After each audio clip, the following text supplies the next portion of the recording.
Hello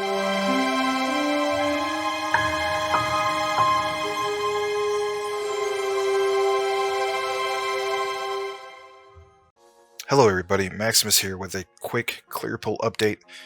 And I did see about 5 hours ago that on official Clearpool Twitter space, it says, bullish news for institutional investors entering crypto. It says Clearpool will be developing the building blocks to enable institutional capital to flow into decentralized finance, DeFi. And then of course it links you to the Blockworks article where it shows Kevin O'Leary stating that U.S. policymakers are working on a policy to open crypto markets to institutional investors. So when I saw that, I clicked on it, of course, and this comes up. And of course, if you know who Kevin O'Leary is, big time businessman and so on. If you ever watch Shark Tank, you'll see his face quite often. But nonetheless, I thought this was pretty cool to see this, and especially when I saw where he states that he spent his day at the Senate with bipartisan group of policymakers who get the joke on crypto. Well, crypto ain't no joke as far as I'm concerned. It says they are working on policy that will open these markets to institutional investors. And of course there's some people have their 2 cents, and rightfully so. I mean, like this person, he states, we don't need NGU, we don't want institutional investors, we need adoption and businesses to start accepting it. In my opinion, we need both. Of course we need institutional investors, but I can see his point. There needs to be more adoption and businesses to start accepting it, and that's the beautiful thing, in my opinion, in regards to Clearpool, because if you look at this next person's comment, for instance, it says, what specifically are they opening? You can already buy Ethereum on Coinbase with any background. Crypto should be for the people, not just the elite rich. So if you think about what the Clearpool project is, for instance, right? They have stated, that even before, big DeFi projects and so on with the institutional lending and borrowing, those type of programs used to only be available to who? The rich and the elite. You have Clearpool, who is a real game changer in regards to things like that. So, that's what really turned my eyes to Clearpool, not just the staking and so on, is they are unique in that regard. So I actually get this question asked quite a bit, and that is, a person will ask me, because I talk with friends and colleagues and so on, about crypto and whatnot, and they always ask me, for instance, Clearpool, what exactly are they all about? What exactly are they building? And that's a very good question. And the way I looked at it was, you know what? I'm going to pull this straight from the white paper. So check this out. To answer the question, Clearpool, listed right here on page 21, straight from the white paper. If you want to know what Clearpool is building, it says it right here. Clearpool is building a decentralized capital markets ecosystem where institutions can access unsecured capital, where liquidity providers are rewarded fairly for taking risk, and where risk can be quantified, monitored, and managed through systems of governance, credit reputation, tokenized credit, and risk management. Clearpool is creating the first decentralized dynamic credit market for unsecured liquidity, driven by market supply and demand forces. Then it goes on to state, merging the sophistication of traditional financial markets with the benefits of decentralization, Clearpool will usher in a new era of financial innovation on a level playing field where central intermediaries are replaced by smart contracts, significantly reducing costs and increasing efficiencies and speed and transactional capabilities. Now, of course, did I just give them all that answer just like that? No, I didn't. I tried to do a little more condensed, I guess you could say. But the point is, even if you don't understand all this stuff, it might take a little bit to reread it.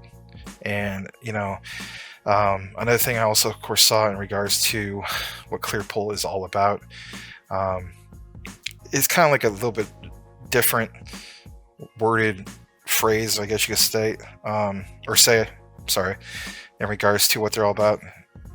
Straight from the Medium page. If you're not used to Medium, check it out, especially for Clearpool's listing. And it states here, Clearpool is a decentralized capital markets ecosystem where institutions can access uncollateralized liquidity. They try to pound that home over and over and over, especially like, right here, quick little summary. And it says, on the Clearpool app, institutional borrowers can make a proposal to be whitelisted by the Clearpool community. CPOOL token holders, that's what I have, that's what you may have, or maybe you're on the fence of getting it. It says whitelisted borrowers can create and launch individual liquidity pools, smart contracts running on the Ethereum blockchain. Then it goes on to mention whitelisting is achieved through a governance voting process whereby CPOOL token holders access the strength of a borrower's proposal and reach a consensus decision. It says LPs earn attractive rates of interest on Clearpool for supplying liquidity to a borrower pool. So, like we saw, for instance, on KuCoin, for instance. And it says, and can manage counterparty risk effectively through the issuance of CP tokens, which is Clearpool's LP tokens. It says pool APYs are enhanced with additional CPOOL rewards, making Clearpool one of the most attractive venues for DeFi lenders. So I know sometimes when you see all this, it's like you gotta maybe reread it for it to kind of soak in. I get it, but nonetheless, that's how I felt about it. When somebody asked me, what is Clearpool trying to build, you can basically refer back to that.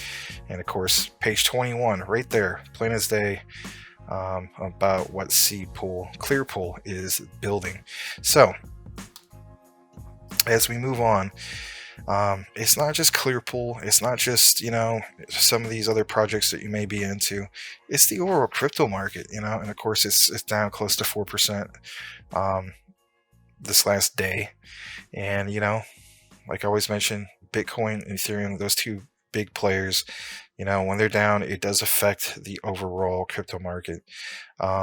So, of course, like I've always said, it'd be nice to see Bitcoin get back up to that 40,000 mark, Ethereum back over 3,000. But, we saw it last week. We need to see that happen again. But there's a lot of other factors that have come into play, in which a lot of this is back and forth. I've seen, of course, the market go back into the green. I've seen this approach almost back up to 2 trillion, and it's like we're happy for a couple days, and then all the crazy stuff in the world, for instance, the Russian-Ukrainian war, crypto regulation, you name it. There's a lot of fear, going on. So I'm not going to actually pull up the overall crypto fear index at the moment. The way I look at it, I'm sure it says extreme fear at the moment. As far as Clearpool price action, it's at a little above 21 cents. I still look at this, even though it's down close to 10%, is great buying opportunities. And this is honestly how I feel. And some people may say, you're out of your mind. Hey, I get it. Clearpool could crash to 1 cent, and I would still be looking at the project as still have great upside potential, because the way I look at it, there's so many factors that come into play in which is not necessarily Clearpool's fault or the overall crypto market's fault. It's just what's going on in the world. This thing could crash to literally a penny and I would still be in it. Some people say, oh, that's a rug pull, or no, you need to understand what's going on in the world and understand that it's not just this project, it's a lot of projects that are suffering. And I don't mean that in any disrespectful way or anything like that. We all have our reasons to get in this, whether it's Clearpool or other projects. That's just the way I personally look at it. Because that's just, to me, that's buying opportunities. But anyway, what I was going to state is, as far as level of resistance, I mean, as of, what is today?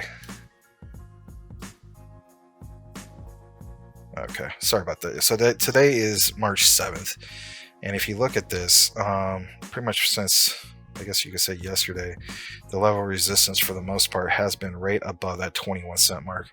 Be interesting to see how we can hold this.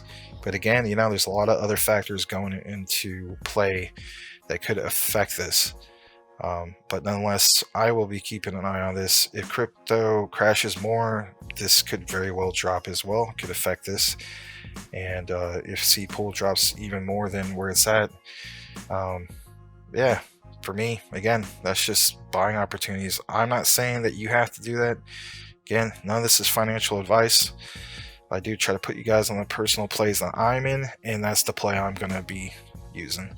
So, just a quick Clearpool update. I thought this was really cool to see things like this. You want to see a person of influence like this, right? Be able to speak some wisdom, I guess you could state, to U.S. policymakers, because at the end of the day, we want them to be able to see the potential when it comes to working on policies to open crypto markets to institutional investors. You think about what the Clearpool project is, institutional lending. The whole project mentions that quite a bit, and yeah, I could definitely see why the Clearpool team posted this about, what was it, 5 hours ago. So, all right, you guys, if you liked the video and found good information from it, I appreciate the like. If you're not currently subscribed, by all means, subscribe. Really appreciate it. The channel's still growing. And if you're currently subscribed, you might as well hit that bell notification, because I do try to keep the channel as active as I possibly can, almost on a daily basis. And with that said, everybody, thanks again for watching, and we'll see you on the next one.